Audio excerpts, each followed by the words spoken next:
Então tá, pessoal, eu sou o Henrique e esse é o podcast do site Aparelho Elétrico. O nosso propósito é informar, qualificar e inspirar microempreendedores criativos. O nosso conteúdo cai bem para você que cria para a internet, para você que trabalha de forma independente, para você que está começando a sua startup e até para quem ainda é funcionário, mas já anda pensando em ter o próprio negócio no futuro. E, como eu sempre faço aqui na introdução, um grande abraço para o Maicon David, que começou a apoiar o Aparelho Elétrico nos últimos dias. O Maicon já foi adicionado ao nosso grupo fechado de apoiadores e já recebeu também o acesso dele aos conteúdos exclusivos. Se você quiser fazer parte do nosso grupo de apoiadores e ter acesso a todo o conteúdo exclusivo, que só os apoiadores têm acesso, faz o teu apoio em aparelhoelétrico.com/seja da liga. aparelhoelétrico.com/seja da liga. Beleza? Dito isso, agora sim, bora ligar o aparelho.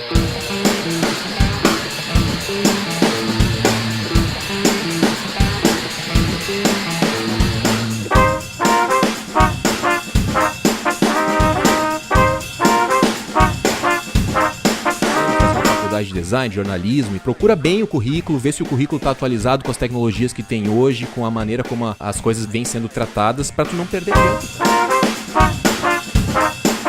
Cheguei assim, tranquilo, porque eu tava bem. Aí um ano depois o bicho começou a pegar, eu tava precisando de grana e eu quase me arrependendo de não ter aceitado aquele emprego.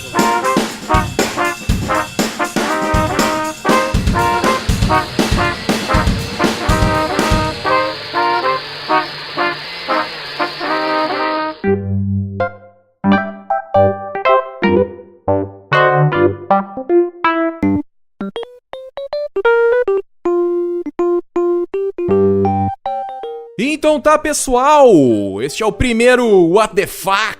What the Fuck é um episódio especial do podcast do Aparelho Elétrico, onde a gente responde as dúvidas mais frequentes da audiência. De agora em diante, vez ou outra, a gente vai perguntar nas nossas redes sociais quais são as dúvidas da galera, e então a gente vai responder elas aqui. No episódio de hoje, a gente vai abordar temas como prospecção, produção de podcasts, design, redes sociais, renda passiva e outras coisas mais. E para me ajudar a responder tudo isso, eu conto aqui com a presença da jornalista e especialista em processos e produtos criativos, Giovana Beltrão. Tudo bom, Giovana? Tudo bom, Henrique? Oi pra quem tá ouvindo, tamo de volta, vamos lá. E também aqui com a gente hoje o designer de marcas Walter Matos. Tudo certo, Valtinho? Certinho.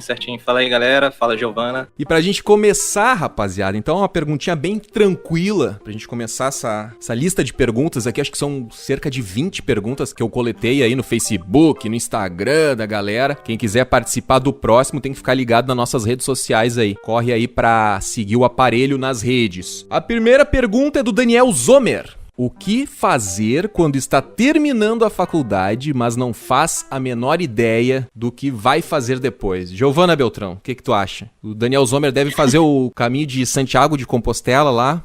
Talvez tirar um sabático, não sei. Tirar um sabático.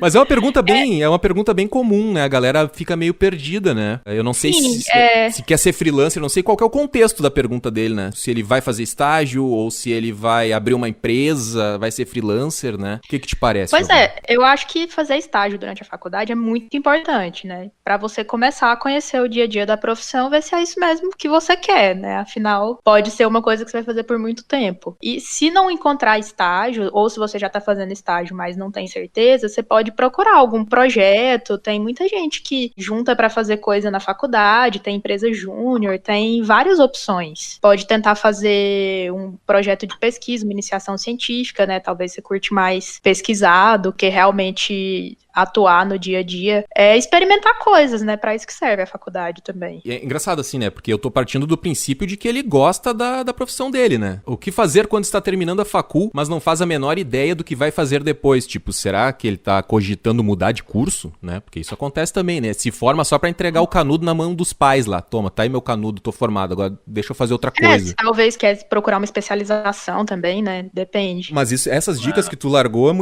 são muito boas, Giovana, porque o cara tem que... A faculdade é pra experimentar mesmo, né? Eu lembro da minha época de faculdade, o que a gente inventava de coisa, de projeto e tal, as aulas eram as coisas mais chatas, né? Mas criativo na faculdade, e se tu encontra os parceiros adequados, né? Tem uns colegas legais que gostam de fazer as coisas, e tu tem todos aqueles laboratórios, eu lembro, né?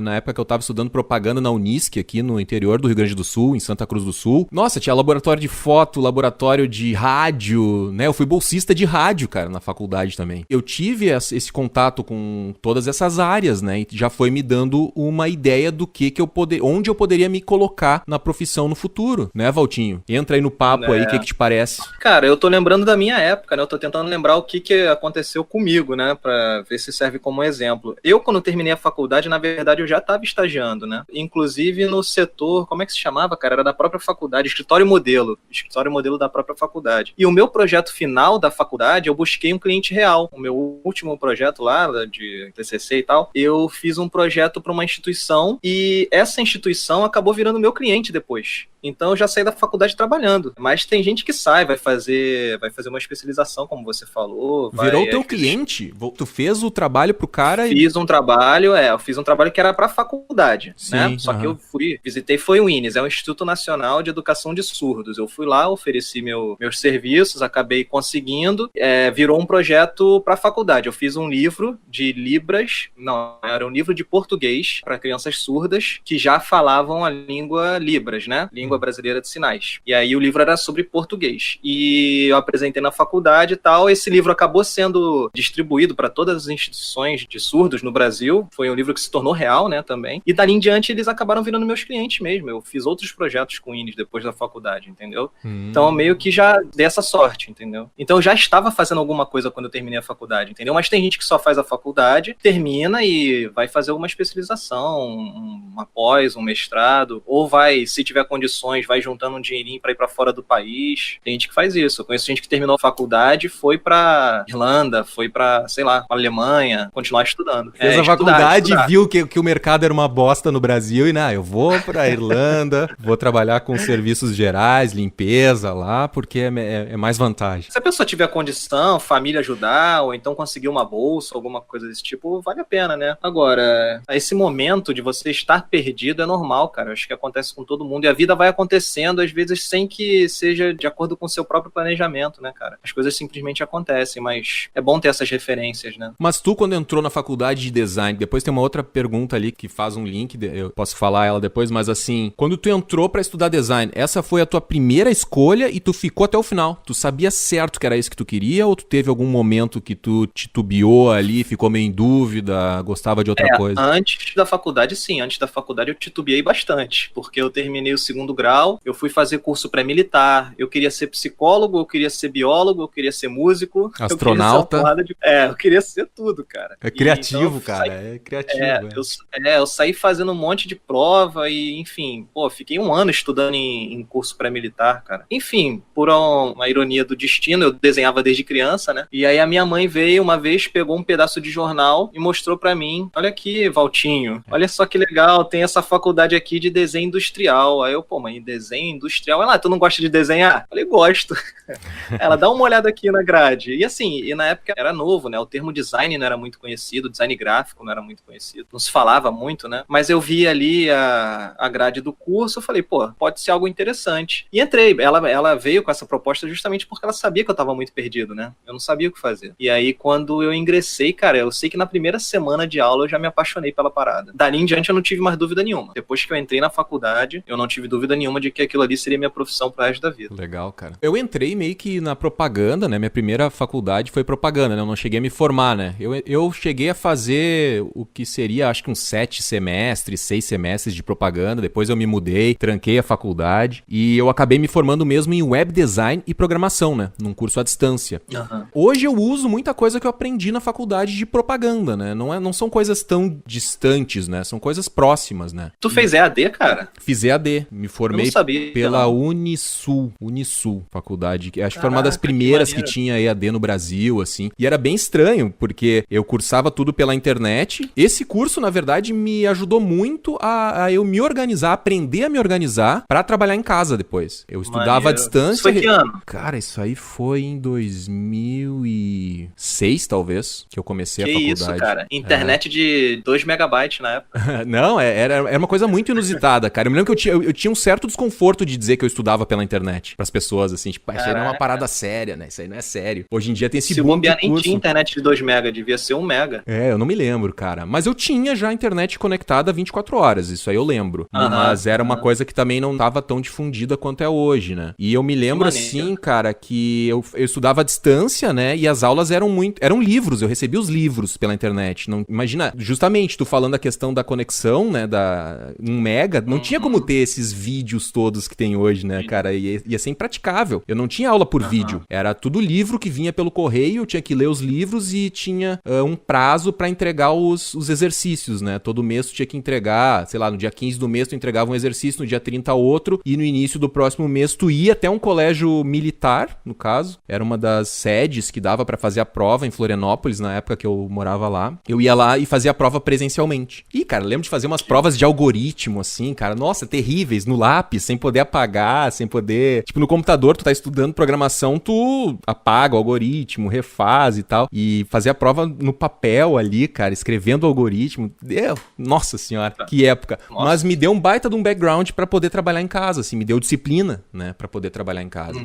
Mas voltando, eu fiz esse link porque, assim, eu fiz a faculdade de propaganda meio que sem saber o que eu queria também. Eu fiz pra escapar do exército, cara. Os meus amigos todos já tinham ido lá fazer inspeção de saúde e eles tinham dito assim pro cara, olha, vou fazer faculdade ano que vem. Deus, então tá, tu vai fazer faculdade, já passou, me mostra aí o comprovante. Então tá liberado. E eu fui na primeira inspeção e o cara, não, tu vai vir. Aí eu fui na segunda inspeção eu já tinha a matrícula, né, da faculdade, aí eu pude escapar. Mas, cara, eu acho que é natural, a gente tá meio perdido, né? Quando eu entrei pra cursar jornalismo, na verdade. Eu comecei a me interessar mais por propaganda, depois tranquei propaganda e fui pra web design. Então, cara, a gente tem que experimentar, né? Aí já linka com o que a Giovana tava falando, cara. Faculdade é um lugar pra tu experimentar. Quanto mais tu conseguir fazer estágio, quanto mais tu conseguir fazer laboratórios dentro, aproveita todo esse universo que a faculdade oferece pra fazer testes, cara, pra se envolver. Não fica ali só focado... Eu me lembro que eu tinha colegas que ficavam muito só focados em passar nas provas, em ter notas boas, mas eles não estavam genuinamente envolvidos com a profissão, genuinamente aprendendo aquilo, porque a teoria é uma coisa, a prática é outra, né? Não, e tem muita coisa que a faculdade oferece que você nem sabe, assim, você tem que dar uma fuçada, uma procurada, porque ninguém vai ficar assim, você quer fazer isso? Tem lá e você tem que descobrir que tem, igual eu fui descobrir que tinha iniciação científica, eu tava no 3º ano da faculdade já. Você tem que descobrir o que é que tá disponível, o que é que a faculdade oferece pra você. Não são só as aulas. E também você pode juntar uma turma e fazer, tipo, na minha época, teve gente que se juntou pra fazer, tipo, jornal sobre filosofia, teve gente que se juntou pra fazer festival de cinema, que não era uma coisa, não era aula, não era nada que a faculdade tava oferecendo, a galera se juntou e foi fazer. Pô, e é numa dessas que tu encontra lá, sei lá, falando de aula ainda, né, tu encontra uma matéria lá seletiva que aquela matéria em específico acaba virando tua profissão. Eu tenho uma amiga que ela tinha uma aula lá de joias, né, que era opcional. Cara, hoje a garota é uma grande designer de joias. E ela fez design gráfico comigo, mas pegou uma matéria de joia e se tornou a profissão da garota, entendeu? Tipo, numa dessa tu acaba descobrindo, né? Com certeza. Vamos em frente aqui, ó, passar pra outra pergunta, ó, que ainda é no mesmo universo, é mais pra tua área aí, Valtinho, ó. Pra ser um profissional de design gráfico, é necessário fazer faculdade? Eu acabei aqui, eu rateei, bobeei e não peguei o nome de quem perguntou isso, mas essa é uma pergunta bem recorrente. Pra ser um profissional de design gráfico, é necessário fazer faculdade, Valtinho? Pra ser um profissional de design gráfico de qualidade, inclusive, eu acho que você não precisa de uma faculdade. Eu acho que a faculdade, ela corta um caminho gigantesco, né, cara? Ela te dá uma ordem cronológica de estudo, ela é importante para você interagir com pessoas, né? Você vai ter contato com professores que vão te orientar, você vai ter contato com outros alunos que estão com os mesmos problemas, né, que você ali na hora de aprender, de evoluir e tal. Então, eu acho que ela tem essa importância de te dar norte e te colocar em contato com outras pessoas dentro desse meio. Mas a pessoa que busca estudar por conta própria e se empenha e dá o jeito dela de montar um cronograma de estudos e tal, e começa a trabalhar e vai buscando melhorar e continua estudando, cara, nada impede que essa pessoa seja um ótimo profissional. O contrário também é verdadeiro, né? Não é só porque você fez uma faculdade, que você fez uma pós, que você vai ser um bom profissional, entendeu? Eu acho que os dois lados são verdadeiros, né? Eu tenho um exemplo aí pra dar, o Marcelo Kimura, ele é um designer hoje, pô, conhecido e tal, e o cara não tem faculdade. Ele mesmo fez o estudo dele, estudou em casa, trabalha desde novo e tem uma qualidade do caramba. Tem vários exemplos, o Liut do Clube do Design, na época que ele já estava bem conhecido com o canal dele, se eu não me engano, posso estar falando besteira, mas se eu não me engano ele ainda não tinha faculdade, ele agora tem, mas na época que ele já era um exemplo para outras pessoas, ele ainda não tinha, estudava por conta própria, entendeu? Então acho que tem os dois lados aí, cara. E nessa área da comunicação tem muita coisa, né? Daqui a pouco a gente pode estender isso aí pro universo da Giovana, que eu sei que é bem mais polêmico, a área do jornalismo, né? Porque hoje em dia todo mundo é blogueiro e tal. E aí, Giovana, tu acha que blogueiro precisa ter faculdade de jornalismo ou não, Giovana? É difícil falar, porque hoje em dia qualquer pessoa que é, vamos dizer, influencer, né, é meio que um comunicador. A minha profissão de jornalista mesmo não se exige mais, né?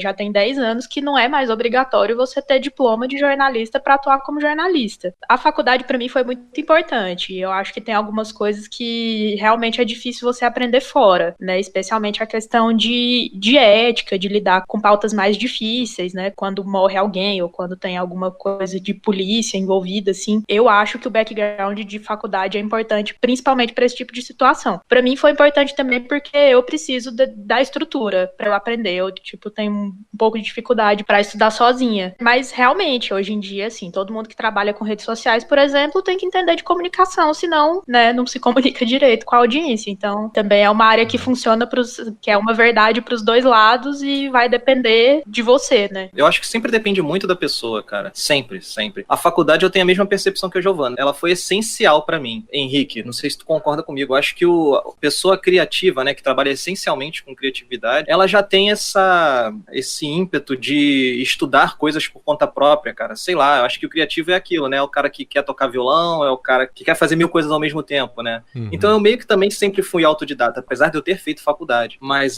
depois da faculdade eu não parei, cara. Eu continuei comendo livro o tempo todo. Não é à toa que em um determinado momento da minha vida eu falei, cara, eu preciso ter um blog, eu preciso ter um canal de comunicação pra eu soltar essas paradas, né? Pra eu soltar esses aprendizados que eu venho tendo e trocar com outras pessoas novos aprendizados, entendeu? E aprender com outras pessoas também. Eu acho que é essa vontade de não parar nunca, né? Então tem pessoas que, apesar de não ter faculdade, têm esse mesmo desejo e vão estudando e conseguem se destacar e futuramente, às vezes, podem até fazer ou não uma faculdade, mas isso não impede que eles sejam bons profissionais, né? Aliás, como também isso não impede de existirem bons músicos que também nunca estudaram aquela música propriamente dita, né? Teoria, enfim, não sabem nem ler uma partitura, mas são bons músicos. Isso vai muito de cada um, né? É até um link com o podcast que a gente gravou na semana passada, né, Giovana? Que foi o aprendizado contínuo que a gente gravou semana passada? Já nem lembro. Foi. E a gente falou justamente disso, assim, a faculdade, ela oferece isso que o Walter falou, que a Giovana falou também, vou eu frisar mais um pouco, assim, ela oferece, além de todo esse universo que a gente já falou na pergunta anterior, todo esse universo de possibilidades, ela traz toda essa organização, essa estruturação do conteúdo, né? Vai aprendendo de uma maneira mais otimizada. Claro que às vezes a faculdade tá parada no tempo, né? Isso aí tu tem que também, quem tá pensando em cursar a faculdade tem que pensar, porque às vezes o currículo tá parado no tempo, ele já não reflete mais as coisas que estão sendo feitas no mercado, né? Então, às vezes, eu tenho uns amigos que brincam, lá na bolha. Eu me lembro que quando eu era estagiário numa agência, eles falavam, lá na bolha é assim, só que aqui dentro é diferente, né? Eu passava uns perrengues, porque eu tentava trazer alguma coisa da faculdade pra dentro do meu trabalho e dava um choque, assim, porque não era a mesma coisa com o que eles faziam no dia a dia e não funcionava. Então, também, se agora quem tá ouvindo a gente tá pensando em fazer uma faculdade de design, de jornalismo e tal, tem que ter isso em mente. Procura bem o currículo, vê se o currículo tá atualizado com as tecnologias que tem hoje, com a maneira como as coisas vêm sendo tratadas, pra tu não perder tempo também. E chegar no mercado com um contexto mais claro e mais verdadeiro e mais real do que tá sendo feito no dia a dia, né? Nada te impede de conciliar os dois também, né? Tem muita gente que, tá fazendo a faculdade, mas ele tá fazendo um curso por fora, um curso online. Exato. Vai num congresso ou alguma coisa assim, que são coisas que são mais atualizadas de mercado. Muito bom, boa. A faculdade, então, né, nada te impede de usar o melhor dos dois mundos. Exatamente. E não dá pra parar, né, cara? Mesmo que você pegue uma faculdade super atualizada hoje, daqui a 10 anos, e 10 anos é tempo pra caramba hoje, daqui a 10 anos aquilo tá ultrapassado, entendeu? Então, assim, a minha faculdade, eu comecei minha faculdade em 2001, cara, isso tem 18 anos. Então, se eu fosse depender somente daquilo que eu aprendi lá atrás, há 18 anos atrás, cara, eu não sobrevivia hoje, porque o mercado mudou muito, então tem que estar sempre estudando, cara. E acho que, assim, só pra finalizar finalizar aquele raciocínio, vai muito dos seus objetivos também. Eu falei aqui que a pessoa pode ser um bom músico sem nunca ter estudado música, mas se o cara quiser ser um músico de orquestra, pô, esse cara vai ter que estudar a música a fundo, vai ter que aprender tudo, né? Então, assim, tudo vai muito dos seus objetivos também, né? Claro que vão ter situações onde somente uma faculdade vai te ajudar a chegar lá. Quer ser professor universitário, né? Tu vai ter que ter... Exatamente, né? O cara quer ser um professor, um pesquisador, ou sei lá, eu não sei, mas às vezes a faculdade é essencial, uma pós, um mestrado, alguma coisa do tipo. Você tem um leque de opções aí pra você escolher, vai muito dos seus objetivos. Legal, vamos encerrar aí o papo vamos fazer o programa inteiro de faculdade. Vamos pra frente aqui, cara. Prospecção, vamos falar um pouco de prospecção. Como prospectar clientes, Valtinho? O que tu tem de dica aí pra dar pro José Renato Pedrini? Tu é um cara que tem uma prospecção mais passiva, digamos assim, né, Valtinho? As coisas vão chegando pra ti, tu já tem um canal no YouTube, pelo menos a visão que eu tenho. Não, eu sou péssimo pra dar conselho de prospecção, porque eu nunca prospectei na vida. Então teu conselho é não prospecte, é uma dica, ué. Porque eu penso assim, vamos falar o que eu faço, né? O que eu penso em relação à prospecção em si. Posso até falar besteira, porque, enfim, meu trabalho não é vender, mas eu entendo da seguinte forma: se eu chegar pro cliente procurando esse cliente, eu tô dizendo a ele que eu tenho um problema, e o meu problema é falta de dinheiro e eu preciso dele pra me dar dinheiro. É assim que eu entendo. Se eu buscar o cliente, eu tô levando o meu problema até você e eu quero que você me ajude me pagando. Quando o cliente chega até a mim me procurando, é ele quem tem um problema pra resolver. E eu sou o especialista que vai ajudar ele. Então, assim, eu tenho mais valor. O valor percebido sobre o meu trabalho é maior quando o cliente me procura. Então, eu prefiro prospectar, entre aspas, fazendo o cliente me encontrar e o cliente fazer contato comigo. É claro que isso não é fácil, não é só falar e querer. Eu também não sei se eu tenho uma estratégia muito boa pra isso. Eu sei que desde que eu comecei a trabalhar, eu acho que eu dei sorte, cara, de chegar muito nas pessoas por indicação. Eu fazia um trabalho que o cliente gostava e ele me indicava pra outra pessoa. Esse outro cliente fazia comigo, gostava e me indicava pra outra pessoa. Até o momento em que eu criei lá o meu primeiro site, na verdade, foi praticamente o Behance. Eu tinha um site antes, mas que ninguém acessava. E o Behance, eu peguei bem aquela fase inicial dele, que, cara, ele bombou bastante naquele momento lá. E isso me ajudou a ganhar uma certa visibilidade. Depois veio o blog, depois o canal no YouTube. Até hoje eu nunca fiz contato com cliente nenhum. Eu nunca tive que ligar pra ninguém, mandar e-mail pra ninguém. É sempre o que você falou, é de maneira bem passiva. É esperar alguém fazer contato. Eu já tive mais experiências, assim, de ir atrás de cliente. É uma coisa que eu sempre bato na tecla com a gurizada aqui, com o pessoal que escuta o aparelho, com o pessoal que interage com a gente. Que não fica esperando indicação. Isso é uma coisa muito comum, né? Fica esperando a indicação vir. Eu não prospecto, eu recebo indicação. E eu concordo contigo, isso que tu falou, Walter, que quando o cliente chega em ti, ele vê mais valor em ti do que tu indo abordar ele, né? Só que a gente tem que também pensar que, tipo, se ficar esperando, vai fechar o mês no vermelho. Então, eu sempre digo, cara, faça prospecção ativa, reserva um pouco tempo da tua semana, do teu mês, pra ir atrás de clientes. A gente fazia, quando tinha Santo Cristo lá, uma coisa muito básica, cara, que era, tipo assim, escolher os clientes que a gente queria trabalhar e mandar e-mail. Manda e-mail pelo formulário, pergunta, no caso, né, que a gente vendia muito design, muita propaganda, sites, marketing digital, a gente entrava em contato e pelo formulário de contato do site e perguntava quem é que é o profissional responsável pelo marketing da empresa, pode me passar o contato deles, por favor? E aí quando vinha um e-mail dizendo, é o fulano de tal, o cara do marketing, o e-mail dele é esse. Aí a gente mandava um e-mail, oi, olha, nossa agência é essa, queria ter um tempinho, podia tentar cavar uma reunião com o cara, olha, tu tem 15 minutos aí pra eu passar aí na segunda, vou estar aí por perto, quero falar contigo, né? Ou simplesmente mandava, olha, cara, o nosso site é esse, a tua marca é muito interessante pra gente tem interesse, a gente gosta do que vocês fazem, a gente gostaria muito de trabalhar com vocês, quem sabe se agora não tem uma oportunidade, mais pra frente, deixa o nosso nome aí na tua rede de contatos, de repente mais pra frente a gente pode trabalhar e ir criando relacionamento com os clientes. Porque assim, eu acho bacana isso que tu falou, de tipo assim, olha, quando o cara vem atrás de ti, tem mais valor. Só que ao mesmo tempo, tu tá sempre sendo escolhido, tu não escolhe os clientes. E se tu quiser criar uma identidade, um branding de tipo, olha, eu sou um cara que só trabalho com marca jovem. E aí só vem, de repente, cliente de saúde te procurando. Daí daqui a pouco tu nunca vai atingir o teu objetivo. Eu sei que é uma visão bastante romântica, né? Ela acaba soando uma visão bem romântica, essa ficar esperando o cliente chegar a você. Por isso que eu me considero uma pessoa de sorte, cara. Porque acabou dando certo. Mas é claro que é o que você falou, você tem que pagar a conta. Se você tá vendo que você tá ali há meses esperando uma indicação e nada acontece, cara, então o que eu faria? Teria que correr atrás, não teria jeito. Mas eu entendo isso que você falou, e aproveitando esse gancho, a maneira como eu filtro o meu perfil de cliente, primeiro que o negócio que eu faço, né, a minha atuação é um pouco diferente da sua, principalmente nessa empresa onde vocês, eu imagino que vocês eram bem generalistas, né? Você pegava todo tipo de projeto ou não? Dá pra dizer que sim, dá pra dizer que era bem generalista. No meu caso, eu já há muito tempo trabalho só com marca, né? Então, para eu entrar em contato com o cliente, eu vou ter que criar um problema para ele, né? Tipo, falar para ele, cara, olha só. A tua marca tá ruim.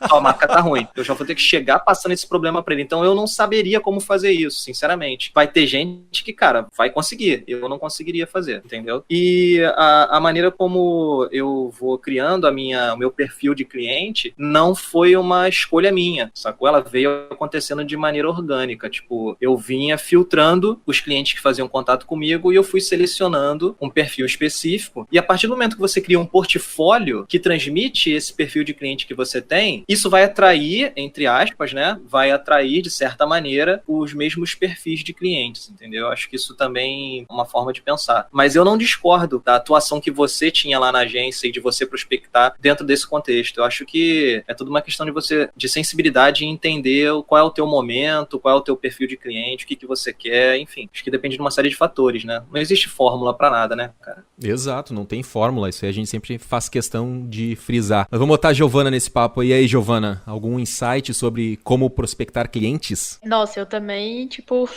sou péssima pra responder essa pergunta. Só na indicação. A galera vive na indicação. Então, mas assim, é porque o meu trabalho principal, vamos dizer assim, eu presto serviço pra uma agência que eu me candidatei pra essa vaga, né? Eles estavam com vaga aberta, eu mandei currículo, mas teve indicação também, porque tinha gente que já trabalhava lá, que eu conheço, que eu sei que deu um help, assim, pra eu poder fechar o negócio. E os outros foi indicação mesmo. Então, eu acho que, tipo, uma coisa que é importante é você ter um currículo ali sempre atualizado à mão, ter um LinkedIn atualizado, se você precisar mandar. Eu já consegui cliente pelo LinkedIn sem fazer nada, só tendo o meu currículo atualizado lá. Tem muita gente que pega pela região, então talvez uma pessoa que quer alguém próximo, né, que não precisa você ir trabalhar na agência ou na empresa, mas que, tipo, precisa ir lá 2 vezes por mês pra fazer alguma coisa mais presencial. E ter um portfólio, ter um site, fazer o deverzinho de casa ali, né? Achei legal ela ter falado do LinkedIn, cara, porque tem uma galera no meio do design especificamente que é contra o currículo, a utilização do currículo e que valoriza somente o portfólio. Eu acho que no design, cara, sim, de fato o que vai vender você é o seu portfólio, é aquela ferramenta principal. Mas eu me imaginando como uma pessoa que estaria ali na posição de contratar alguém, eu quero saber como essa pessoa escreve, se ela escreve bem, se ela escreve mal, eu quero saber se ela participou de projetos sociais, eu quero saber outras coisas além da grade curricular mais esperada para ver que diferenciais eu posso encontrar nessa pessoa, entendeu? Então eu não descartaria, dentro do design gráfico, eu não descartaria um currículo no LinkedIn, por exemplo. Eu acho que é importante ter. E as pessoas vão te encontrar por lá, né? Eu sou encontrado pelo LinkedIn. Pô. A gente até fez um podcast especial pro LinkedIn, né? Deixa o link aqui na descrição do post para quem quiser conferir. E realmente, né, tá muita oportunidade de negócio tá rolando por lá, né? É curioso porque aqui tem uma pergunta do Lucas Martins também, ó, que é mais ou menos disso que a gente tá falando. Ele fala assim, ó, para os freelancers, de onde está vindo mais orçamento? Dos sites, formulários, né? Formulários dos sites, ele coloca formulários entre parênteses, ou das redes sociais? Eu tô sem o meu site no ar, né? Eu tô sem o meu site no ar agora, mas vinha muito pedido de orçamento pelo meu site, mas eu tinha um site que tava otimizado para SEO, eu ranqueava muito bem para freelancer marketing digital, design, acho que designer freelancer também. Eu sei que quando eu tinha meu site no ar, então vinha muito pedido de orçamento pelo meu site, mas era uma estratégia clara que eu tinha, não era algo ao acaso, tipo, olha só, tá vindo muito. Não, eu tinha preparado o meu site para isso acontecer. Mas curiosamente, hoje em dia, eu acho que pelo meu trabalho aqui no aparelho, a galera me descobre, eu não sei se pelos artigos do aparelho e tal, mas volta e meia me adicionam no Instagram. Outro dia um cara me chamou no Instagram, Henrique, preciso de um orçamento pra SEO. E eu fiquei pensando, cara, da onde surgiu essa pessoa, né? Como eu até uma uma época eu até me vendia como um profissional de SEO. Uma época eu tava meio focado nisso, assim, tava fazendo uns trabalhos disso. E o cara veio do nada. Eu não sei se foi porque eu escrevi um artigo lá no Aparelho e tal. Acredito que seja. Tem um artigo meu lá no Aparelho que explica como que eu coloquei o meu site na primeira página do Google, né? Mas hoje em dia, como eu tô sem o meu site, em resumo, pra responder a pergunta do Lucas, estaria vindo pelas redes sociais. Mas pra ti, Valtinho, como é que tem acontecido pra ti? Redes sociais ou site? Pra mim ainda é o site, assim. Vamos botar assim, 10%, vai. 10% é Instagram e Facebook. Mas eu também não sou muito ativo nas redes sociais, né, cara? Acho que vai muito do seu comportamento também. Se você é um cara que tá ali muito atuante no Instagram, e o Instagram hoje tá muito forte, tu tá sempre publicando work in progress lá, ou projetos realizados, enfim, fazendo lá uns videozinhos no Stories. Em algum momento, isso pode gerar mais leads pra você ali. Já eu não, eu sou muito pouco ativo, cara. Então, a massa chega pra mim pelo site. Bota aí, 90% chega pelo site, com certeza. Bacana. E tu, Giovana? Eu também tô sem site no momento, então pra mim, redes sociais. Mas tu tem lá um. Tu não boca tem a boca. Mas tu não tem um Contently, não é? Um negócio assim que os produtores de conteúdo têm? Não, eu tenho um Clippings, que é. Clippings. Eu tenho Contently também, mas o Clippings eu uso como. Que é um portfólio que é especializado para. Ele é otimizado para jornalista. Quem criou foi um jornalista. Então dá para colocar muita coisa lá. Como eu entrei muito antes, porque assim, ele tem. É freemium, né? E eu uso a parte gratuita. Mas como eu sou muito antiga, assim, eu já tenho minha conta há muitos anos, porque agora eu acho que quem entra só pode. Que não paga pode colocar só 10 textos. Então eu posso colocar muitos textos lá, que é o meu portfólio mais completo, assim, né? Eu tenho um menor, um PDF que eu mando, mas se a pessoa quiser ver mais, eu mando o link daquele lá. Uhum. Que aí tem muito mais exemplo de texto, né? Muito mais variedade e tal. Legal. E aí pra ti vem muita indicação, que tu tava falando ali, indicação e... Uhum. Porque assim, eu já trabalho como jornalista já desde o meu segundo semestre de faculdade. Eu comecei a faculdade há 12 anos, então acaba que, né, já escrevi muito texto, já trabalhei com muita gente, então sempre acaba vindo alguma coisa, assim, tipo, alguma indicação. Eu acho que se a pessoa tiver a oportunidade de ter os dois, cara, tá ali alimentando o Instagram diariamente e tal, semanalmente, mas você de alguma forma direcionar a pessoa para um site onde a pessoa possa ler um sobre você, né, as coisas que você fez, os projetos que você fez, dar uma olhada em outros projetos de maneira mais organizada, porque no Instagram a pessoa vai correr ali, talvez vai ver uma pincelada ou outra de projetos não muito elaborados ali, né? Mas entrando no site, ela tem uma percepção de valor maior sobre o seu trabalho, a oportunidade de ter, pelo menos, né? Você deveria ter mais espaço no seu site para alimentar com informações mais relevantes do que você tem numa rede social. Então, se puder, seria bom ter os dois. É aquela questão da casa própria e da casa alugada, né? O site é seu, então que é uma coisa que, inclusive, eu tenho que reativar. E tem uma coisa assim... E sabe que eu deixei um pouco de lado, mas é importante ter uma coisa que você tem controle sobre, né? E eu tenho assim um negócio meio... Eu não sei, quando o cara me chama pela rede social ali, pelo Facebook, pelo Instagram, tem uns caras que descobrem até o telefone do cara e chamam no WhatsApp, cara. Eu não sei como acontecem essas coisas, não sei aonde. Acontece comigo, cara. Eu não sei como, meu irmão. Tu não gosta também, Valtinho? Também não. Não gosto. Pra mim, cara, e-mail... Aparece do nada. Aparece do nada. No meu telefone, qual é? A não ser que seja indicação de alguém. Sim. Aí eu vou lá na moita, às vezes eu dou até uns porrinhos. Pô, cara, passou meu telefone. Isso que eu ia dizer. Esses dias aconteceu comigo também. Um brother passou, porra, velho, tu passou meu WhatsApp pro cara, meu. Não faz isso, cara. Mas, a gente é muito coroa, né? A galera de hoje não tá nem aí. Fica felizona. É isso que eu ia dizer. E quando eu tinha site, acontecia isso também. Eu tinha o meu site lá todo bonitinho, todo organizado e tal. E eu tinha minhas redes sociais. E os caras viam o site. E o meu site ainda tinha um botão grande, assim, à direita, né? Esse botão clássico, assim, né? Que é o call to action do site. Olhou aqui, clica aqui, pede um orçamento. Ou clica aqui e faz um contato. Tinha o botão grande. Então, o cara que entrava no site, tava claro o que ele precisava fazer. Depois de ele gostou de alguma coisa, ele clica ali e fala comigo. Mas os caras, eu acho que eles não têm confiança que tu vai responder o e-mail, que o formulário tá funcionando do site. Então, eles... se tiver o WhatsApp, eu já entro no WhatsApp. Se tiver o Instagram, eu já clico ali e já mando mensagem no Instagram. Se tiver o perfil do Facebook do Henrique, eu já clico ali e já vou mandar uma mensagem pelo Facebook que eu confio mais. Eu não sei se é isso que eles pensam. Mas vou te falar, talvez seja a questão do imediatismo, né? Não, Isso. vai responder mais rápido. Mas, cara, né? Não é assim. Não tem que entrar na filinha ali pra gente responder com calma, né? E eu vou te falar, eu já perdi cliente no Instagram por causa disso. De gente que fez contato comigo, eu não vi, porque, como eu falei, não sou ativo mesmo, não fico olhando Instagram todo dia, Facebook, não é minha... Pelo menos hoje não é. Cara, quando eu fui responder a pessoa, já fazia 5 dias que ela tinha tinha mandado a mensagem, já tinha encontrado outro designer já, entendeu?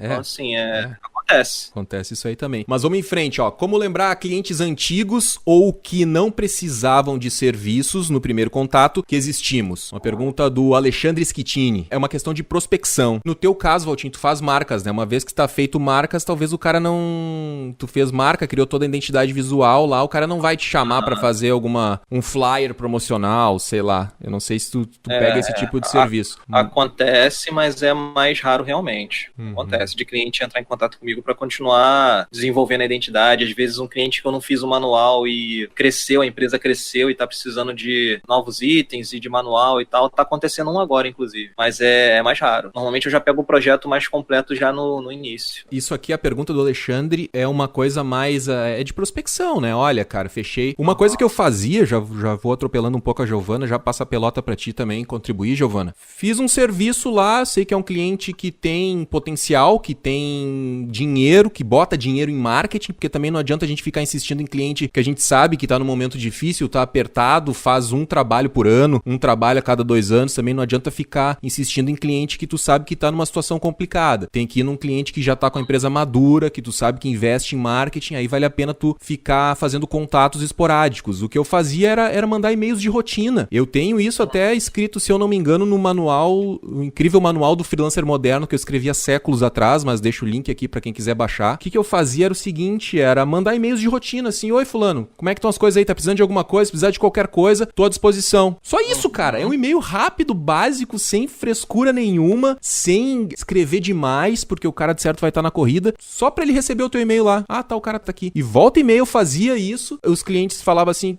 Henrique, falei de ti essa semana, que a gente precisava conversar por causa disso e disso, não sei o quê. Claro que muitos não acontece nada, né? Não dá pra dar esperança pra galera que tá ouvindo a gente. Mas tu tem que manter esse hábito. Olha, cara, e é assim, ó, é muito mais fácil tu vender pra quem tu já vendeu uma vez do que tu tentar ficar captando cliente novo. A gente fica muito nessa de pegar cliente novo. Eu quero cliente novo, um cliente melhor, um cliente que me pague melhor, que me respeite melhor. Mas, cara, pra quem tu já vendeu, já tá desbravado esse caminho. O cara já te conhece, se deu tudo certo, né? Obviamente. Então vale a pena mandar esses e-mails de rotina. E vai muito de encontro ao motivo pelo qual eu tô com esse cliente antigo fazendo um trabalho novo. Foi mais ou menos isso, porque de uns tempos pra cá, eu comecei a implementar o seguinte, depois de 1 ano de projeto, 6 meses a 1 ano, eu boto ali na minha agenda, eu escolho, eu vou pela... que me der no feeling lá, eu vou. Eu mando um e-mail pro cliente perguntando como tá a resposta do projeto pro negócio dele, sacou? Eu fiz a marca, fiz a identidade e tal, e eu sei que aquele projeto teve uma finalidade, né? Eu quero saber se depois de 1 ano, esses objetivos estão sendo alcançados, já foram alcançados, então eu preparo um e-mail ali meio que padrão e mando pro cliente.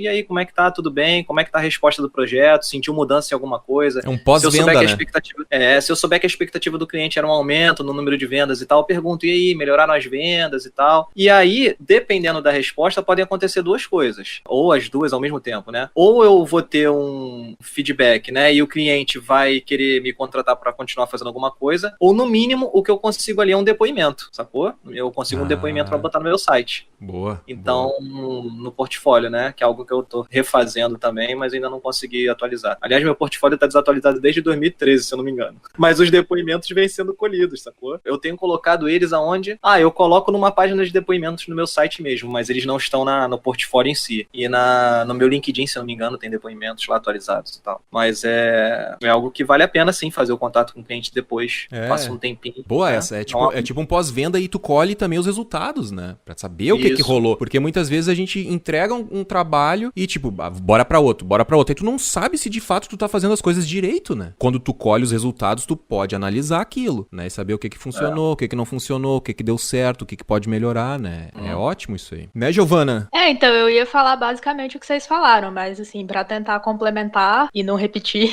Pode repetir, rádio é bom, rádio, né? O cara é tão velho que ele fala rádio, ele não fala podcast. Mas é bom porque a repetição frisa. Não, mas vou complementar em cima do que vocês falaram. Eu acho que você pode usar conteúdo seu, né, pra chamar a atenção desses clientes antigos também. Pode automatizar isso com e-mail, fazer um autoresponder e tal, sei lá, você tem um case novo de alguma coisa, um produto produto novo, ou um serviço novo que você está oferecendo. Aí você manda um e-mail, fala, olha essa novidade, agora a gente está fazendo isso também, talvez você tenha interesse e tudo mais. E, sei lá, usar redes sociais, você pode, sei lá, postar alguma coisa antiga, né, fazer um TBT e marcar um cliente antigo, tipo, olha, fulano, a gente fez isso junto. Olha aí, legal. Isso é bem legal. Ó, a malandragem da Giovana, cara, olha aí. Da malandragem, né?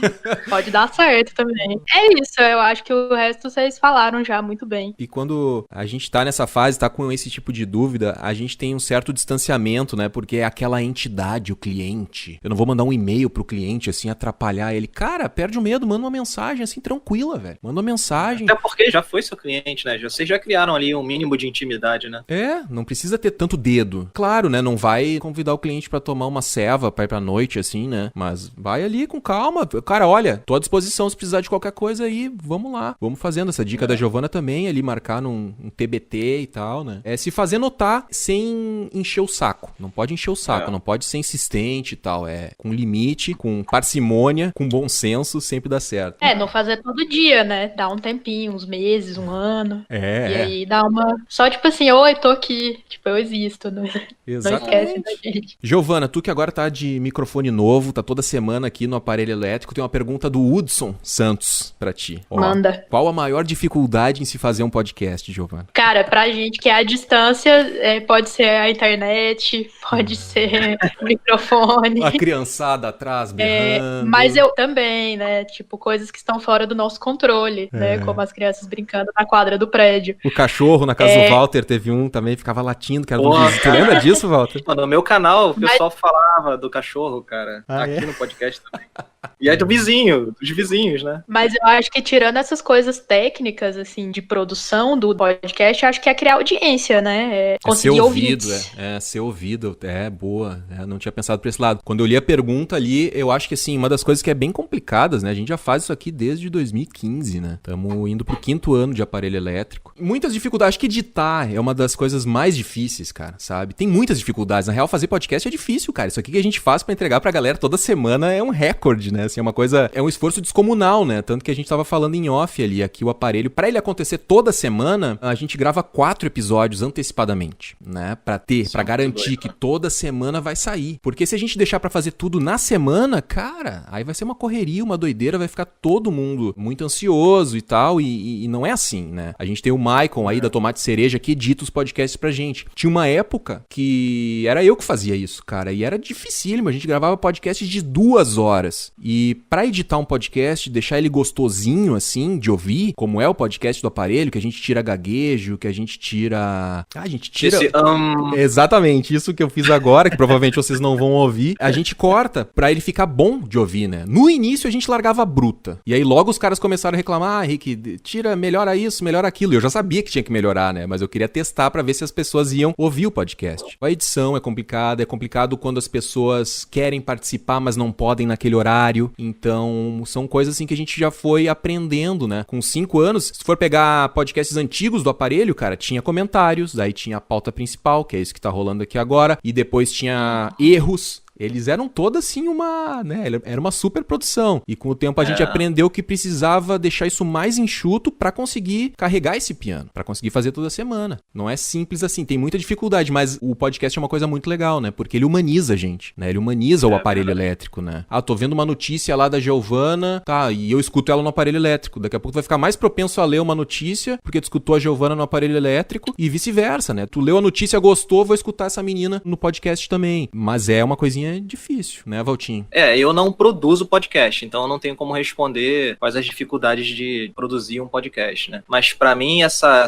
questão da relação com a pessoa, e aí não falando de dificuldade, né? Mas continuando o que você estava falando, eu percebi que o meu canal, na época eu já tinha canal quando eu comecei a gravar com você, lá em 2015. E o meu canal, ele é um pouco... Ele não é o Walter Matos exatamente ali. Eu tenho um script, eu tenho um roteiro, né? E ele é bem... O assunto do vídeo bem direto ao ponto. E no podcast, foi o primeiro momento onde eu soltei o Walter Matos de fato, quem ele era, né? E dali em diante, cara, eu percebi como a relação com o público mudou. A galera realmente se sentiu mais próxima, comecei a receber mais e-mails, teve uma quebra, eu lembro que foi um divisor de águas ali, um momento antes do aparelho e depois do aparelho. E sobre dificuldade agora, eu acho que pra mim a maior dificuldade em gravar, né, não produzir, é justamente essa liberdade demais, né? Tipo, aqui eu sou o meu natural, e eu não estava acostumado a ser assim, né? Eu estava acostumado a ter um roteiro, a escrever, e aqui eu vou cometer erro, aqui eu vou improvisar. Então acho que pra mim a maior dificuldade é isso, é você ter conteúdo pra improvisar. Eu acho complicado, mas acabei me acostumando, né? É legal, né, cara? Porque a gente fica muito na pressão. Eu lembro dos primeiros, né? Tu foi um cara que participou dos primeiros. Ali, acho que o segundo ou terceiro tu já tava ali, né?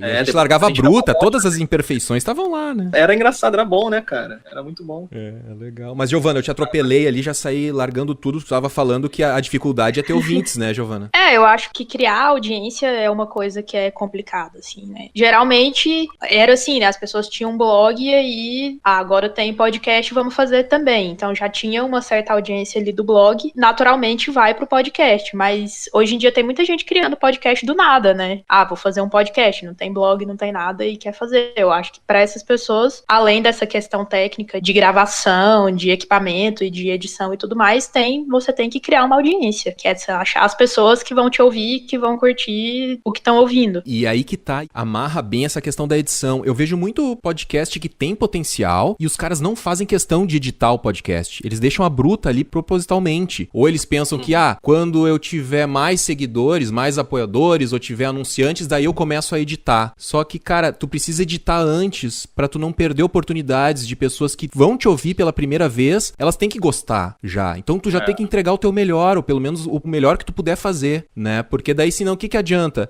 Não, eu vou lá ouvir esse podcast que eu não conheço, tô escutando, putz, cara, tá cheio de gaguejo, tem as caídas do Skype, os caras não tiram, parece que tu tá desrespeitando o teu ouvinte, parece que tu tá dizendo que tu não se importa com o teu ouvinte, tu não tá fazendo questão de limpar a casa pra receber ele, e aí esse cara não vai voltar. Então, quanto mais tu conseguir entregar a melhor qualidade, tu vai conseguir fidelizar o cara, e aí tu vai começar a construir aos pouquinhos uma audiência, né? E tem que ter paciência, né? Muita paciência. Mas, Giovana, ainda na tua área aí, ó, redes sociais agora. Vale mais a pena investir em anúncios no Google ou anúncios em redes sociais? É outra pergunta do Schettini aqui, do Alexandre Schettini. O Schettini quer fazer dinheiro. Cliente antigo, anúncio, é isso aí, Alexandre. O que tu acha, Giovana? Eu acho que depende, né? Eu acho que são duas coisas diferentes. São dois campos que você tem que explorar de uma forma ou de outra. Eu uso mais redes sociais, eu não costumo clicar muito em anúncio do Google. Geralmente, quando eu pesquiso no Google, eu, pulo os anúncios e vou pra frente. E eu acho que rede social, a chance é maior, né? Por exemplo, se você patrocinar um Stories, inevitavelmente a pessoa vai passar por ele. Você não precisa depender da vontade dela de clicar no anúncio. Ele vai estar ali, então ela pode não prestar atenção, mas ela vai passar por ele. Então, talvez seja um diferencial aí de um em relação ao outro. Curioso isso que a Giovana falou, nunca parei pra pensar nisso, cara. Eu também não vejo os anúncios do Google, cara. É igual o meu nariz, eu sei que o meu nariz tá aqui, mas eu não vejo ele o tempo todo, entendeu? Eu sei que quando eu entro, eu sei que tá ali, mas eu não vejo, eu nem olho, cara, eu não percebo. Mas tem uma curioso isso. Mas tem uma diferença, né, cara? Essa aqui é uma pergunta que aparece volta e meia lá nos aconselhamentos que eu faço, né? Aliás, né, pra quem quiser um aconselhamento aí, aparelhoelétrico.com/aconselhamento, que a gente faz mais ou menos isso que a gente tá fazendo aqui, só que no privado, né, no particular. Mas assim, o que eu sempre falo pros caras, por exemplo, tu botou um site novo no ar, até que esse teu site ranqueie no Google, por exemplo, né, por mais que esteja otimizado o teu site, ele vai demorar um tempo até ranquear no Google. E vai aparecer na busca orgânica do Google ali, né? Então, caso o Valtinho e a Giovana, se eles forem buscar pelo teu negócio ali, eles vão clicar na orgânica. Então, o teu site tem que estar ali na orgânica. Mas até ele ranquear, daqui a pouco tu faz anúncio no Google. Tu faz anúncio na busca do Google ali. Qual que é a diferença do anúncio do Google e das redes sociais que eu vejo? Quando a pessoa tá no Google ali, ela já tá num comportamento de comprar o teu serviço. Ela já tá buscando pelo teu serviço. O que é diferente da rede social, né? Na rede social pode aparecer um anúncio lá que tu até tem alguma familiaridade, alguma conexão com aquilo, mas tu não tá necessariamente a fim de comprar isso, aquilo. Né? A hora pode ser inoportuna, é verdade. Mas é claro que eu tô brincando aqui também, mas faz todo sentido. Se eu estiver buscando alguma coisa e essa coisa aparece nas primeiras respostas ali do Google e um deles for anunciante, eventualmente eu vou acabar vendo, né? Mas no dia a dia, numa navegação aqui onde eu não tô buscando nada, é claro que meu olho passa batido ali. É que a gente é mais safo também, né? A gente é mais espertinho com essa coisa de internet e tal, né? Mas se eu não me engano, agora eu vou falar uma parada que faz muito tempo que eu vi. Se eu não me engano, tinha uma pesquisa que dizia que a maioria das pessoas não sabe distinguir o que é o patrocinado e o que é o orgânico. O público geral, né? É, o público geral, né? Clicou ali, apareceu o que eles queriam, tinha um anúncio bonitinho, despertou a atenção deles, vai pro site. Faz sentido, né, cara? Faz sentido, né? Porque na real, se tu for ver o design, ele é muito... É pouca a diferença do design, né? Se tu for ver ali, né? Agora até nem sei. Tem o que ali? Os patrocinados no Google tem um fundinho cinza um pouquinho mais escuro, não é? Sei lá, nem sei também, cara. E acho que tá escrito patrocinado. Eu sei que tá ali, mas eu não vejo. Mas são Tem coisas... tipo uma tarjetazinha, assim, indicando que é anúncio. É, mas é bem discreto, né? Não é uma coisa Não, é bem discreto. Tem uma tagzinha uma embaixo, tag, tá. escrito anúncio. Daí acho que entra conhecer o público, né? Qual que é a característica do seu público-alvo, né? Eu acho que talvez pessoas um pouco mais, assim, acima de 30 e poucos anos podem responder melhor pro anúncio do Google. Daí, se for seu público for uma galera mais jovem, talvez responda melhor a redes sociais. E são tantos, né? São tantas variáveis, fica muito difícil tu falar, faz isso e então, não faz tipo, aquilo, né? Tem que tentar tudo, dando velho. um exemplo bem geralzão, né? Esse de idade, assim. Eu acho que né? Conhecer o perfil do público. E aí testar os dois e ver qual que é melhor pro seu negócio específico. Na dúvida, faz os dois, né? O que eu falo no aconselhamento lá pra galera é sempre assim, cria um número na tua cabeça de pessoas que tu vai mandar pra esse site e avalia. Quantos % tu converteu? Ah, tu não converteu, então de repente essas pessoas estão vindo com uma outra expectativa ou a tua página não tá adequada. São várias variáveis, né, que tu tem que analisar, né? E às vezes, eu fiz o anúncio na rede social, não deu certo. Eu fiz lá na busca paga do Google, deu certo. Mas daqui a pouco não é a mídia onde tu tá anunciando. Daqui a pouco tu fez alguma outra alteração. Enfim, são várias variáveis. Tem que fazer, testar e ter métricas claras de o que tu vai avaliar pra saber o que é o sucesso daquilo e o que não é sucesso. Que tipo de cliente tá vindo, que tipo de cliente não tá vindo, que tu gostaria que viesse. Enfim, é uma sopa aí que tu tem que fazer e analisar com calma. Mas é importante saber um pouco de teoria de cada uma dessas redes, de cada uma desses anúncios, pra tu também não entrar muito perdido na história, pra não queimar dinheiro, né, também, né, não sair botando muito dinheiro aí e depois nunca mais conseguir reaver isso. Vamos em frente aí. Você já passou por algum momento difícil que te fez pensar em desistir e voltar a trabalhar em alguma empresa? É a pergunta do William Max. Várias vezes, cara. Achei que tu ia dizer não. Não, nunca, cara. Muito tempo de estrada, várias vezes, cara. Claro, isso daí já aconteceu muito. Períodos de baixa, principalmente. Às vezes mistura, problema familiar com problema de trabalho, falta de cliente. Cara, quando você tá no meio da tempestade, né, tudo que tu enxerga é nuvem, né? Então, negra. Então, é claro que eu já passei por esses períodos, mas eu dou a sorte de gostar muito do que eu faço, cara. Eu gosto muito. Então, eu realmente sou apaixonado pelo que eu faço. Então, eu invisto minhas energias, sempre quando eu passei por esses perrengues aí, eu investi minhas energias em acreditar, em dar mais um passo, ver se rolava, e aí tudo voltava ao normal, cliente, dinheiro entrando, tal, daqui a pouco vem uma outra porrada, e aí tu vai, segura de novo, cara, o que eu faço, né, tá ruim, e eu com essa não prospecção também, isso acaba refletindo nisso, períodos de baixa são baixas mesmo, né, tem que acontecer de um cliente fazer contato, enfim, já passei várias vezes por isso, cara, hoje eu já não passo, só tem um tempinho, mas no design são, né, 18 anos, cara, então, vamos aí, de trabalho mesmo, bota, sei lá, 14 anos, vai, então é claro que eu inclusive já cogitei, já procurei emprego no meio desse processo, e depois desisti, voltei a trabalhar por conta própria, não cheguei nem a me empregar, né, como empregado, mas cheguei a procurar e no meio do processo desisti, voltei a acreditar aqui, focar no meu trabalho, a produzir conteúdo. A época mesmo que eu comecei a produzir conteúdo, eu não estava num período de altíssima. Foi até por isso que eu tive a oportunidade de pensar em produzir conteúdo. Aproveitei e comecei a escrever. E aí as coisas começaram a acontecer, meio que sozinhas. Bacana. E tu, Giovana? Então, pra mim, assim, trabalhar como freela sempre foi uma coisa, assim, eu fazia junto com o trabalho normal, né? Eu comecei a fazer freela quando eu tava no mestrado e precisava de uma grana extra e tal, comecei a fazer freela. Já voltei, depois disso, já trabalhei full part-time em agência, já trabalhei em assessoria de comunicação de faculdade e tudo mais. E daí, quando eu saí do meu último trabalho, eu procurei emprego um tempo e daí não tava achando e tal, eu resolvi começar a trabalhar como freela definitivamente. De lá pra cá, não pensei em voltar a trabalhar, inclusive dispensei jobs full-time. Mas assim, porque eu tava numa posição em que eu podia dispensar, né? Não que eu esteja num ponto muito bom, assim, de, não, estou dispensando trabalho, mas eu acho que tem o equilíbrio ali, um equilíbrio que hoje eu tenho de qualidade de vida, assim, que hoje pra mim é um pouco difícil de abrir mão, assim, pra eu largar teria que ser um emprego realmente muito bom. Pô, então, me lembrou de uma parada, de uma oportunidade que eu tive também. Eu tava numa fase boa, como eu falei, né, eu tive vários períodos de altas e baixas, né? E um amigo meu, cara, o cara tava com um negócio lá em Brasília, me chamou pra trabalhar com ele, o salário era excelente. Aí eu falei, pô, não, obrigado, e neguei assim, tranquilo, porque eu tava bem. Aí um ano depois o bicho começou a pegar, eu tava precisando de grana e eu quase me arrependendo de não ter aceitado aquele emprego lá. Acontece também, tipo... Mas aí tu ia ter que mudar pra Brasília daí? Ou era tudo à distância? Brasília. Não, eu teria que ir pra Brasília. Mas era uma oportunidade muito boa, cara. Salário muito bom. Depois teve o período de crise, depois tive outro período de alta, depois, enfim, eu vivi um período bem grande de uma montanha-russa bem constante, sabe? Tipo, tinha picos, depois quedas, até o momento em que a coisa começou a se estabilizar. Demorou um pouco a se estabilizar.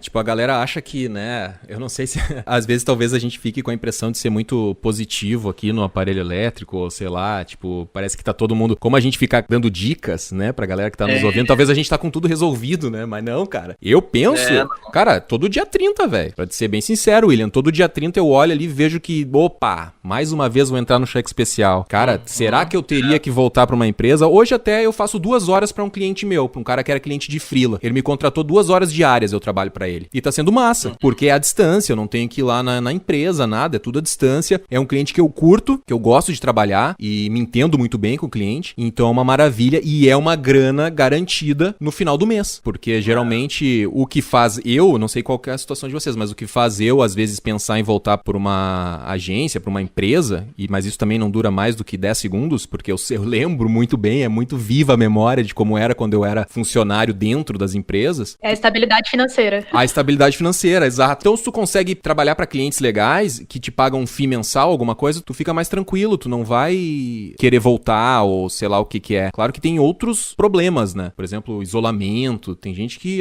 cara, não quero ser freelancer porque eu não gosto de ficar muito tempo sozinho, vou ficar muito tempo sozinho em casa, ou eu não quero ser freelancer, ou abrir um negócio porque eu não quero lidar com a burocracia. Burocracia assusta as pessoas, né? Mas no meu caso, o momento difícil é pagar as contas, velho. É esse que é o momento difícil, pagar as contas. O resto eu tiro de letra. Você tocou num ponto interessante quando você falou que, talvez por a gente estar aqui dando dicas, as pessoas achem que nós estamos super bem e tal. Eu acho que acabou se criando na internet esse padrão, né? Onde todo mundo que tá ali, né? Ou pelo menos a maioria, se aproveita dessa posição, né? De comunicadores para às vezes realmente transmitir uma ideia muito romântica realmente da coisa. E a gente sabe que não é assim, né, cara? Eu acho que não é nenhuma questão do aparelho dar impressão ou não. Eu acho que as pessoas estão tão acostumadas a essa realidade que só o fato da pessoa estar ali, tem um canal, tem um blog, tem um podcast, já significa para ela que são pessoas com a vida garantida que estão ali. Cara, às vezes não. Às vezes a gente tá aqui só porque a gente gosta mesmo, né? Porque gosta, porque isso aqui vai também te ajudar a acrescentar a sua renda e tal. Então, assim, eu tô na internet porque eu gosto muito do que eu faço, cara. E não é porque eu tô com a vida ganha. É isso aí, exatamente. Quer acrescentar mais alguma coisa aí, Valtinho, Giovana? Ou já vamos pular pra última aqui? Não, pra mim tá tranquilo. Pra mim também. Então tá, vamos pra última aqui, que é a do Pastel Design. Não consegui pegar o nome dele. Como posso buscar rendas passivas como profissional criativo? O que posso fazer? O Valtinho não tem nenhum produto de renda passiva, né? Não, mas eu tô por dentro do que eu vejo, né? Não tenho nenhum produto ainda.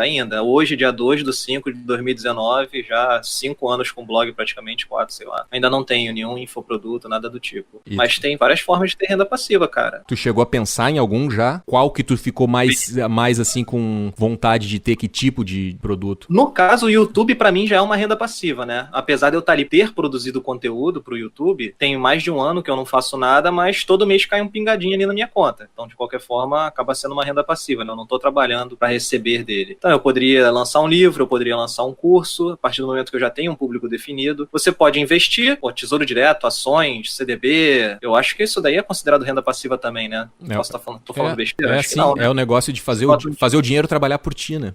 O dinheiro vira dinheiro. Né? Essas de baixo risco, principalmente. Principalmente ele bota ali um CDB, enfim, tesouro direto e, cara, acho que outras rendas passivas, não sei. Afiliado, né? Afiliação, verdade. Afiliado de curso, afiliado da Amazon, né, de produtos que você indica. Eu mesmo tenho na Amazon, eu sou afiliado da Amazon, no meu blog lá tem uma biblioteca e vira e mexe também tá caindo um pingadinho lá, cara, de dinheiro das pessoas comprando livros que eu indico. Mas é pouca coisa, né? Eu uso tudo isso aí. Eu já tive infoproduto, né? Já tive o Freelancer Full Folio, tive o Freelancer DocBox, os dois eu encerrei porque, enfim, agora a gente tá trabalhando aqui na monetização do aparelho, é mais o do financiamento coletivo recorrente, né? Que é em função dos apoiadores. Financiamento. Que daí são os apoiadores. A gente tá com o conteúdo ali, mas eu não sei até que ponto isso é considerado renda passiva, porque se a gente parar de produzir conteúdo, para de vir apoiador, né? Então é uma coisa meio contínua. Porque igual eu ia falar, tem muitos grupos de WhatsApp, de Facebook, que a galera cobra, né, uma assinatura para poder responder dúvida ou para trocar conteúdo e tudo mais, mas eu acho que também já não é mais passivo, né? Porque aí você tem o trabalho ali de manter a comunidade engajada e tal. Cara, no início, a Amazon, ela me dava um resultado bem bacana, cara, porque todo vídeo que eu lançava, o artigo, se fosse algum tipo de tutorial, algum ensinamento, eu botava as referências, né? E aí eu indicava no final do vídeo ou na descrição a página do meu site onde eu indico aquele livro, enfim. E acabava que a pessoa, ao invés de comprar só aquele que eu indiquei, ela comprava outros. Eu sei que nas primeiras vezes em que eu fiz isso, eu tive uma entrada boa, cara. Tava ganhando mais do que o YouTube, só com a Amazon. É que a tua área, o design, ela tem, eu acho que um público maior e mais fiel, né? A galera é muito carente de conteúdo. Então, quando encontra alguém que produz um conteúdo bacana, que se preocupa com eles, a galera acaba prestando mais atenção. Mas, por exemplo, eu uso bastante a Amazon aqui na página de indicações de livros do aparelho. aparelhoelétrico.com/livros, para quem quer indicações de livros de empreendedorismo, criatividade. Mas vem muito pouco, cara. Por exemplo, eu acho que é 10%, né? É 10% do valor do livro. Mas os livros de design também são caros, né, cara? Eu ia falar isso. O livro técnico é mais caro, né? Tem livro de design de R$300. Olha aí, ó. Legal. Então, aí vou começar a indicar livro de design, então, cara. Indica do meu link lá do meu site. Mas aí que tá, Giovana, tu falou um negócio, já não sei se é renda passiva, porque tu tem que fomentar, né? Tá atuando, né?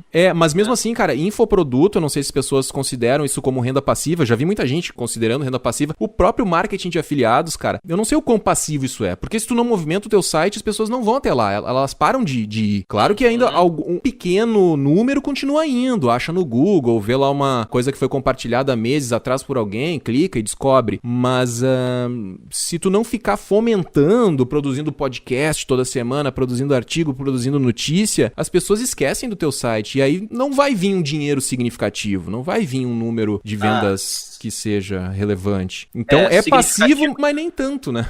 Então, mas eu acho que igual no Hotmart tem muita gente lá. Às vezes você tem que ver se o curso vale a pena, né? Mas tem produtor lá que dá 50%. Eu dava 50% de quem vendia o Freelancer DocBox, pra estimular as pessoas a oferecerem o teu produto, né? Pra mim, eu tô considerando o meu YouTube passivo, renda passiva, porque tem mais de um ano que eu não produzo nada. Eu vou voltar um dia, não sei quando eu tiver tempo eu volto. Quando eu parei, cara, o meu canal tinha 40 mil inscritos, se eu não me engano. Tinha 39, 40. Ele já passou de 60 mil inscritos sem eu publicar nada. Então, assim, ele continuou crescendo, ele continuou me rendendo lá um pingadinho que, paga a minha net, paga alguma coisa, pelo menos. Então, acaba sendo uma renda passiva, mas é aquilo que você falou. Não é uma renda considerável, mas já ajuda nos custos. Eu poderia estar pegando o dinheiro que eu ganho do YouTube e aplicando, entendeu? Ou pagando uma conta, ou aplicando, enfim. E se eu realmente voltasse a produzir conteúdo com mais frequência, é claro que essa renda iria aumentar. Mas aí eu já acho que ela deixaria de ser passiva, né? Porque eu estaria trabalhando para ganhar aquele dinheiro. Infoproduto, renda passiva, dá um podcast inteiro só sobre isso, porque são várias coisas que a gente pode dar dica e compartilhar a nossa experiência e tal. Aqui no aparelho eu uso muita coisa, assim, já testei várias coisas, mas a gente precisa de mais tempo para entrar no assunto aí e tratar dele com o devido respeito, digamos assim. Mas a gente já deu alguns insights aí. Vou pedir desculpa pra galera aí que não teve a sua pergunta respondida. Desculpa, galera. Vou falar o nome de todo mundo que eu consegui captar a pergunta a tempo aqui. Daniel Zomer, Fábio Franco, José Renato Pedrini, Jefferson Alves, Alexandre Schittini, Lucas Martins, Hudson Santos, William Max, Ramon Matos, Oberdan Rodrigues, Pablo Cavalcante, o Alvaron Chaves Neto mandou uma pergunta, também não conseguimos atender, Alvaron, fica pra próxima. Thiago Facchini, Johan Heuer e a Shelida Menezes e o Johnny Oliveira. Desculpa, galera, se não deu pra responder todo mundo, mas a gente vai fazer esse formato mais vezes e aí a gente entra nos assuntos que ficaram de fora. Walter Matos, muito obrigado pela presença aí, cara. Quer falar mais alguma coisa? Chamar o pessoal pra te seguir nas redes? Fica à vontade. Pô, só agradecer aí mais uma vez o convite e mandar um abraço pra galera e pra quem quiser conhecer o meu site, apesar de não ter conteúdos novos, tem muito conteúdo lá pra design especificamente, né, especialmente. Quem quiser conhecer e não conhece é waltermatos.com. Walter com W, Matos com 2 T's, é isso. Pra não errar, né? Boa, Valtinho. Giovana, tudo contigo aí pra finalizar. Vamos ter um final edificante da Giovana hoje? Pô, não tem, tipo assim, não dá pra falar alguma coisa sobre tudo que a gente falou aqui hoje, né? Ah, tem que ser meio Jedi, né? Pra costurar, então, a primeira pergunta. Então, não, hoje não vai ser só agradecer também. Obrigado por me convidar mais uma vez. Achei bem legal esse formato, de poder falar de várias coisas mesmo que rapidinho. E é isso, nas redes sociais, a minha arroba é Giovana Beltrão, com I e com 2 N's. Tenho passado mais tempo no Twitter e no Instagram, quem quiser dar um alô por lá. E de segunda a sexta eu publico as notícias no site do Aparelho Elétrico. E é isso aí. Obrigada, Henrique, Walter. Até a próxima e até a próxima geral pra todo mundo. Valeu, beijão. E esse papo continua lá nos comentários do site. Conta pra gente o que você achou de toda essa conversa. Você concorda ou discorda do que a gente disse? Comenta lá e vamos levar o assunto adiante. E se você gostou desse episódio, curta e compartilhe o post nas suas redes sociais. Isso ajuda o Aparelho a continuar informando, qualificando e inspirando os microempreendedores criativos. Para ficar em dia com nossas atualizações e conhecer um pouco dos bastidores do aparelho elétrico, te cadastra na nossa newsletter. Tudo que é importante vai sempre para nossa news. E lá eu também compartilho um pouco dos meus erros e acertos pilotando o aparelho elétrico. Te interessou? Então cadastra teu e-mail no aparelhoelétrico.com/notas da diretoria. aparelhoelétrico.com/notas da diretoria. Todos os links citados nesse episódio estão na descrição do post no site do Aparelho Elétrico. Nosso podcast é produzido e apresentado por esse que vos fala, Henrique Portman, e a higienização do áudio fica por conta da Tomate Cereja Produtora. Feito! Então era isso, um grande abraço e até mais.